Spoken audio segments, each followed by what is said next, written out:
Bismillahirrahmanirrahim. Assalamualaikum warahmatullahi wabarakatuh. Hamdan wa syukran lillah, salatan wa salaman ala rasulillah wa ala alihi ahla sidiki wal wafa wa ba'du. Sahabat-sahabatku yang dirahmati Allah subhanahu wa ta'ala, ada 4 hal yang akan menyelamatkan manusia dari kerugian di dunia ini. Yang pertama adalah lisan yang senantiasa berzikir kepada Allah subhanahu wa ta'ala dan saling menasihati dalam kebenaran dan kesabaran. Kemudian yang kedua adalah seluruh anggota tubuh dan panca inderanya yang dipergunakan untuk beribadah kepada Allah subhanahu wa ta'ala. Kemudian yang ketiga adalah akal pikirannya yang dipergunakan untuk mentadaburi ayat-ayat Allah subhanahu wa ta'ala di dalam kehidupannya. Kemudian yang keempat adalah hati yang senantiasa diisi dengan nilai-nilai keimanan kepada Allah subhanahu wa ta'ala. Sahabatku yang dirahmati Allah subhanahu wa ta'ala, 4 hal tersebut tentunya memiliki kaitan satu sama lain. Akan tetapi yang paling dominan adalah hati, karena hati akan menggerakkan seluruh tubuh kita. Apabila hati sudah buruk, maka buruklah segala perbuatannya. Hatilah yang memegang kemudi kemana arah jasad, pikiran dan perkataan kita. Apakah menuju kebaikan ataukah menuju kehancuran?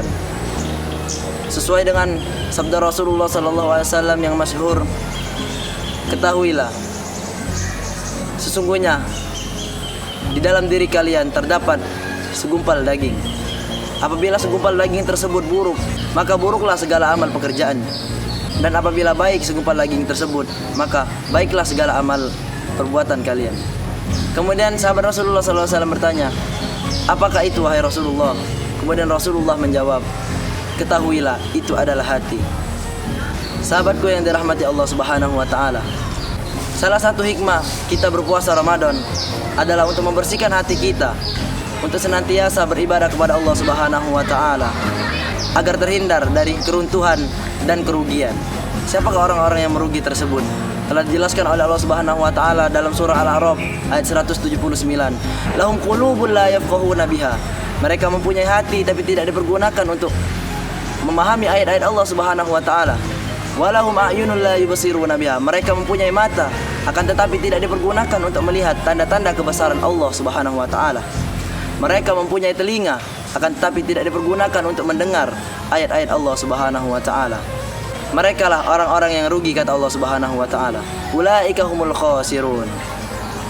Sahabatku yang dirahmati Allah subhanahu wa ta'ala, marilah kita senantiasa membersihkan hati kita agar kita tetap bersemangat menjalankan ibadah kepada Allah subhanahu wa ta'ala. Marilah kita bersihkan hati kita sesuai dengan yang dikatakan oleh Imam Ghazali.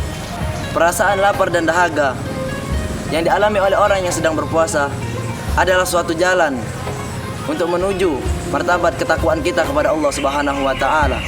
Karena lapar dan dahaga akan membersihkan hati kita dari noda-noda dan bintik-bintik hitam yang disebabkan oleh perbuatan maksiat kita kepada Allah subhanahu wa ta'ala.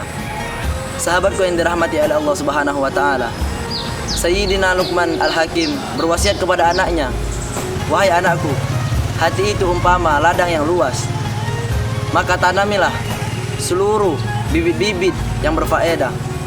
Karena apabila ada sebagian yang tidak tumbuh, maka akan ada sebagian bibit-bibit yang berfaedah tersebut yang akan tumbuh. Wallahu a'lam bishawab.